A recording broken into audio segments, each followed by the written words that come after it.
আমাদের বুজুর্গানে দিন সুফিয়া আল্লাহর ওয়ালিরা বলেছেন, সূরা ফাতিহা যখন নামাজের মধ্যে পড়বা ভেঙে ভেঙে পড়ো, একসাথে পড়িও না। কারণ আমার প্রত্যেক কথার জবাবে আল্লাহ একটা উত্তর দান করেন। আমি যদি আল্লাহকে উত্তর দেওয়ার সুযোগ না দেই তাইলে জিনিসটা সুন্দর লাগে না। এই কারণে দেখবেন আল্লাহর ওলি বুজুর্গরা যখন নামাজ পড়ে আমাদের মতো হু হু করে পড়ে না, তারা স্থিরতার সাথে আলহামদুলিল্লাহি রাব্বিল আলামিন চুপ করে থাকে। আল্লাহর আওয়াজ, অনেক মানুষ পৃথিবীর জমিনে আল্লাহ সৃষ্টি করছে, যাদেরকে আল্লাহ কান দিয়েছেন তারা কান দিয়ে ওই আওয়াজটাও শুনে। আর রহমানির রহিম চুপ করে থাকো, আমার আল্লাহর জবাব আসে মালিকি ইয়াউমিদ্দিন। এই নামাজ যখন হয় হাদিসে পাকের ভাষ্য মতে এটা নামাজ না, এটা মেরাজ হয়। আল্লাহ আর বান্দার মাঝে আজীব এক সাক্ষাৎ।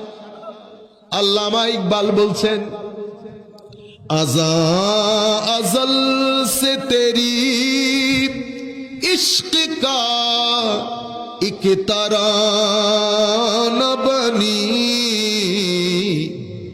नमाज तेरे नजर का एक बहाना बनी।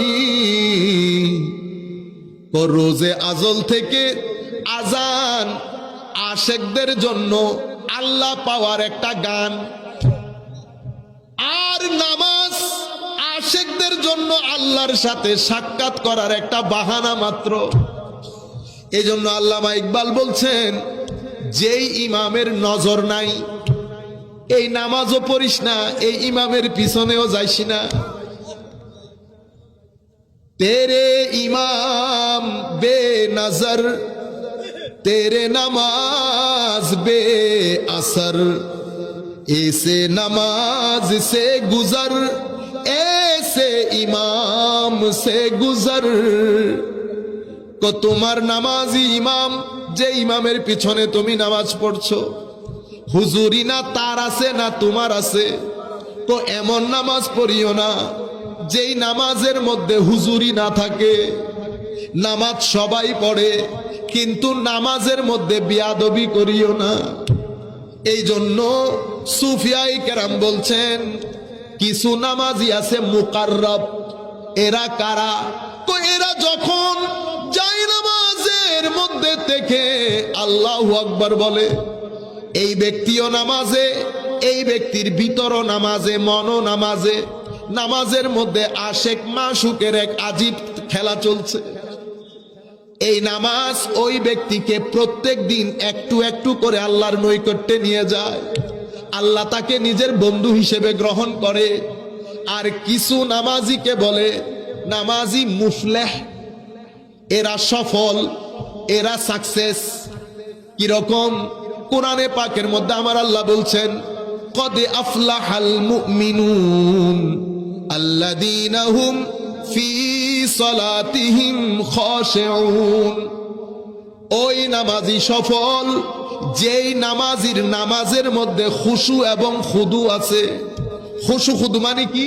অর্থাৎ নামাজের মধ্যে ওই ব্যক্তি আছে, নামাজের বাইরে যায় না। এটা হচ্ছে সফল নামাজি। নামাজি মাজু এরা কারা?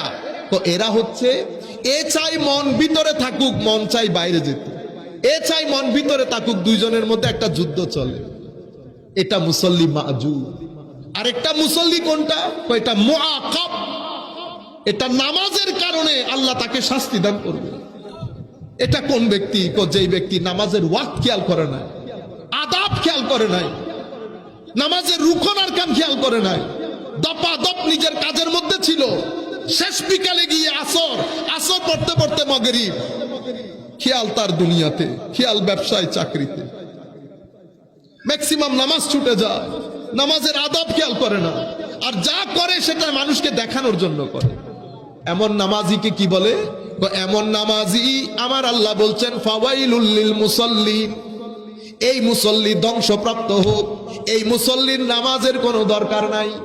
এই নামাজ, এর নামাজ তারে আল্লাহ থেকে দূরে সরিয়ে দেবে।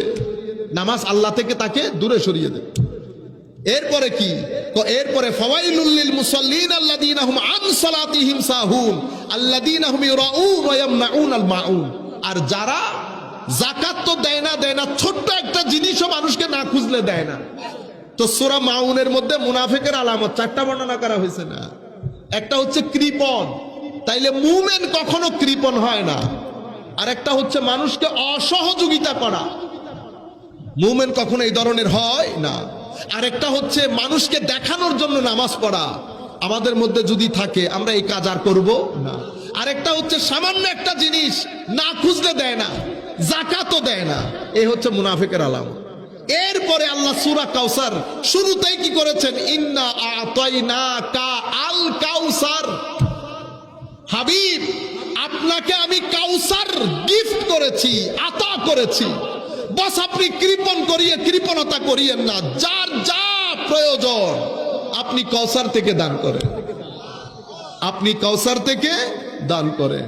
ফাসাল্লি লিরাব্বিক, ওই মুনাফিকের মতো, ঠিক আছে, মানুষকে দেখানোর জন্য না, নামাজ পড়বেন কার জন্য? লিরাব্বিক, আপনার রবের জন্য। নামাজ শুধু আল্লাহর জন্য। ওয়ানহার, তো এ তো ছোট্ট একটা জিনিসও না খুঁজলে দেয় না। ওয়ানহার, যা কিছু দিয়েছি আল্লাহর রাস্তায় কুরবানি করে দেয়, যা কিছু দিয়েছি আল্লাহর রাস্তায় কুরবানি করে দেয়। আমি শুধু এখানে আপনাদেরকে আল কাউসার শব্দটা, যাতে আহলে সুন্নাত ওয়াল জামাত, সুন্নিয়ত আমরা সব বুঝতে পারি, অত লম্বা কথা বলার সুযোগ নাই। আমার নবী সাল্লাল্লাহু আলাইহি ওয়াসাল্লামকে ছোট্ট একটা সূরা এবং কোরআনের শেষের দিকে আমার নবী 23 বছরের সংগ্রাম, মাথা থেকে পা পর্যন্ত ঘাম ঝরেছে, ঘুম নাই আমার নবী, রাত দিন এক করে দিয়েছে উম্মতের জন্য। শেষ বিকেলে গিয়ে আমার নবীর উপর সূরা নাজিল হয়েছে, ইন্না আতাইনাকা আল কাউসার, হাবিব আপনাকে কাউসার দান করলাম। তো কাউসার কেন দান করেছি? দান করব না, কাউসার আমি আপনাকে দিয়ে দিয়েছি। তো কাউসার মানে কি? উলামায়ে কেরাম শুরু থেকে শেষ পর্যন্ত সবাই কাউসার মানি বলেছে জান্নাতের একটা নাহার, জান্নাতের একটা নাহার, একটা নদী, জান্নাতের একটা হ্রদ। তো এটা এমন হ্রদ যেটার মতো হ্রদ আল্লাহ জান্নাতের মধ্যে পয়দাই করেন নাই। সবাই এই হ্রদ থেকে খাবে, সব জায়গার পানি এই হ্রদ থেকে বের হয়। তো এই হ্রদ আল্লাহর নবীকে দান করবেন। তো আবার কাউসারের আরেকটা অর্থ হচ্ছে হাউদ। এটা কি? তো যেখান জান্নাতের যত নহরগুলো আছে, সেই নহরগুলার পানি যেখান থেকে উৎপত্তি হয় সেটার নাম কি? হাউজ। এই হাউজে কাউসার থেকে আল্লাহর নবীর উম্মতদেরকে পানি পান করাবেন কিয়ামতের ময়দান।